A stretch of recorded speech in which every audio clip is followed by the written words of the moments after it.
I'll start by asking you some questions and tell me if they resonate with you. Do you feel like you think too much? Too much about what is yet to happen or what is already happening? All the decisions in the past, all the decisions that you have to take now within the next day or the next month? Do you feel anxious that too many things are happening all at once? Do you feel like can't do all that stuff all at once? And have you felt anxious, had nervousness? How will I control all of this? Sometimes, even when you have success in some of the things, like something really good happened, and the first thought that popped in your head was, oh, how will I manage that? So, all of these are very, very natural and human experiences to life in itself. We feel and experience all these responses or reactions or um, emotions, this nervousness, anxiety, this self-doubt, overthinking, going in a spiral, thinking, why did I do this, why did I not do this, I could have done that, I could have said that. All of these, when we are consumed by all of these emotions and all of these behaviors, what happens is we do not allow ourselves to experience the life to its fullest. If we are too consumed with all these behaviors, we may not have the space or capacity to experience goodness, to experience kindness, to see the good in the world, to experience love that's around you. Time is a finite gift. Time is a finite gift. So if you're choosing to overthink, or for now, let's say you're not choosing, for now, let's say if you're overthinking too much, if you're doubting yourself too much, if you're going into that, I want to control this, I want them to feel this about me, I want them to feel proud of me, I want them to feel jealous of me, all of that.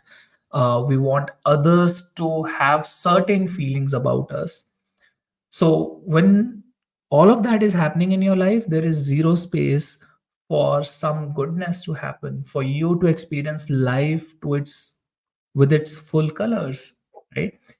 And also, it's not very peaceful when you are having so many doubts in your head, so much overthinking, so much nervousness, and so much like, I want to control this. Why did my parents did not say this? Why my you know sister or brother did not say this? Why did my cousin do it this way, why not that way?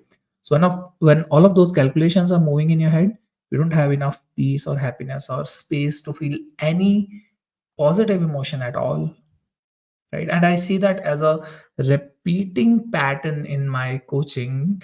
Whenever I help somebody become peaceful, or when somebody works with me to grow their career, when they work to improve their relationship, to start dating, in all these different areas of life, a very common pattern is that we are trying to control too many things, and we become overwhelmed, and we doubt ourselves, we think a little too much, we calculate everything, we try to control all the stuff that's happening. So I wanted to talk about how can we surrender, how can we let go of this control, and is that even a possibility? So understanding that life is flowing anyway, so even if you do not take control or try taking control, it will still happen. And that does not mean life is meant to live passively. You will actively co create whatever will happen in your life. You have created whatever is happening in your life right now. If it's really great, or even if it's really bad, if you have such a great confidence in your life, or you have super low confidence, whatever it is for you, you have created it. And you have the power to change who you are going to be in 2025. You have 100% power to change all of your circumstances in the next couple of years. So, how do we learn how to let go of this control? How to feel more relaxed and calm? How to move on? And how to be present in this moment?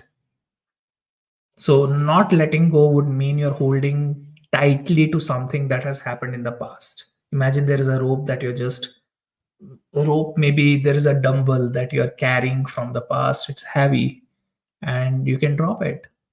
How do we do that? In theory, all of us know that, okay, we need to drop some things. How do we do that in practice, in reality?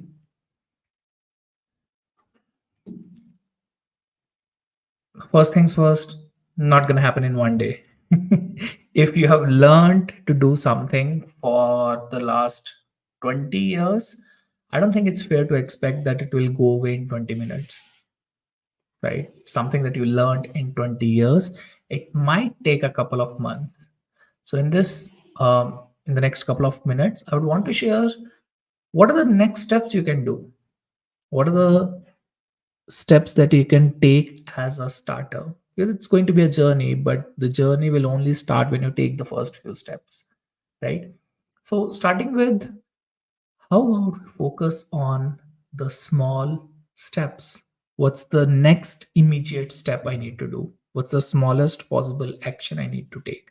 So, whenever you feel overwhelmed, whenever you feel that life is too much, I want to give up the control, I want to let go of this trying to control, I want to surrender. The very first thing I invite you to look into is, how about I only focus on what can I do here and what's the smallest possible action that I can take. So, for example, let's say your health is not going well and all sort of things are happening. Maybe you're diagnosed with some disease, or maybe you are suddenly overweight and your clothes don't fit you, all of that. So asking yourself, what's the smallest possible action I can take? Maybe I can start eating healthier, maybe a little bit. Maybe I can have some fruits daily. Maybe I can have salads daily. Maybe I can start going for a walk. Maybe I can start by doing push-ups every day. I don't know. What's the smallest possible action for you? An action that will help you get closer to the goal you want to go, that you want to achieve.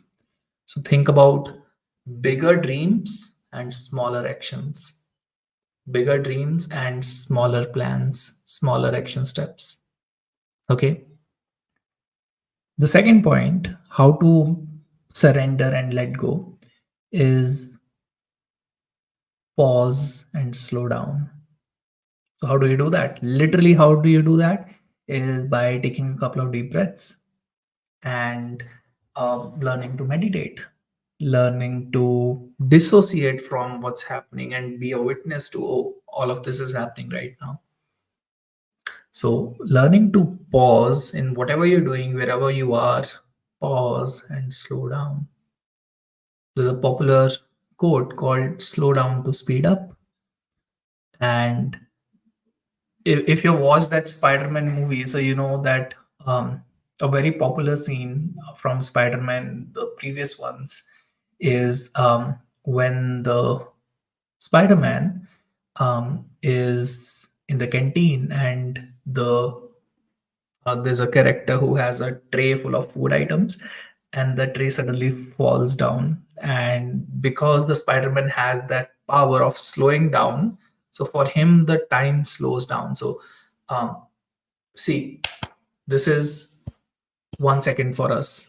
For Spider-Man, that's probably like 10 seconds. So he has that power to collect himself and collect all those like falling items, right? So that's what happens when we slow down. So when you slow down, when you take some distance from what's happening, you dissociate yourself, and it's happening in front of your eyes now. So you can measure, you can reflect, you can see it more clearly what's happening. You can take your time, and even while taking your time, you can make a better decision in a more overall quick way. Okay. The third point, develop a center of groundedness, a place where you can come back to again and again. And this place could be physical space. Maybe I remember in my college days. So I live in Chandigarh, India. There's a beautiful artificial lake here, Sukhna Lake. So whenever I would feel not so great in my college days, I remember I would simply go there. It was a couple of kilometers away, so I would, you know, use a cab or something.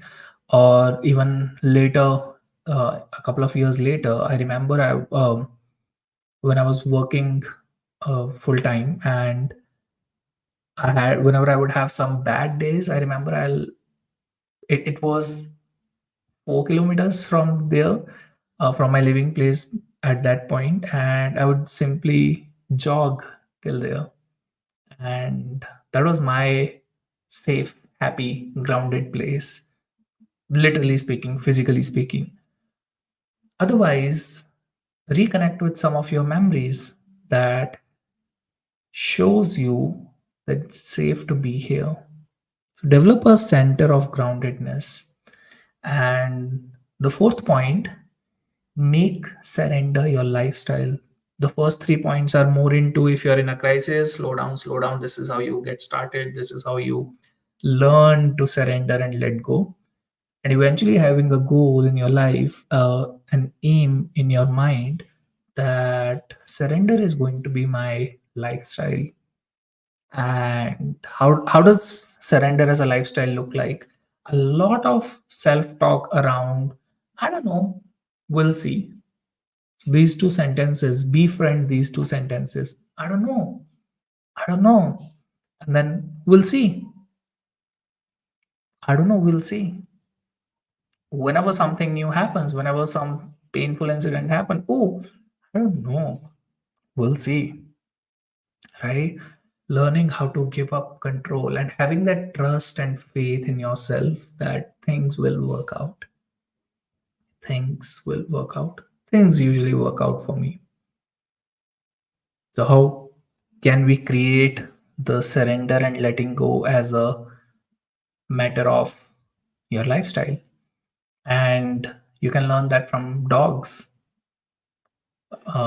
If you're a dog lover, you already know how quickly most dogs usually uh, they let go.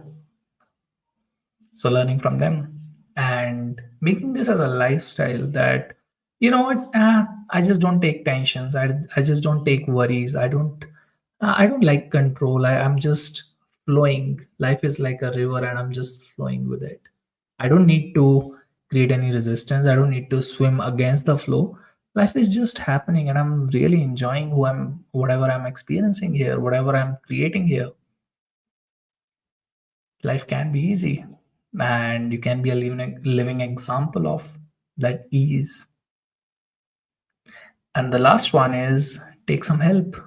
If you're not able to do all of this, if you still feel anxious and nervous and you still doubt your decisions too much, take some help. It's okay to take help. Actually, it's a requirement to take help. So I'm very happy if you want my help. If you want to work with somebody else, some other life coach or a healer or a counselor, please go to them. If you feel you want to work with me, I have a couple of slots available. So I'll put a link to book a one-to-one session with me and we can explore this together. But please take help. Taking help will get you to the next level of your life. You will be doing the work, but you will have a really deep support in your life when you take help. And you're not meant to be walking down this journey alone. Genuinely consider taking help. And I hope this was a useful session. What did you learn? Put something in the comments so I know that, oh, this was the most resonating point for you in the whole conversation. I hope to see you soon again in the next video. And till then, feel free to check out the other videos on my YouTube channel. I hope you have a lighter next few weeks ahead. Enjoy.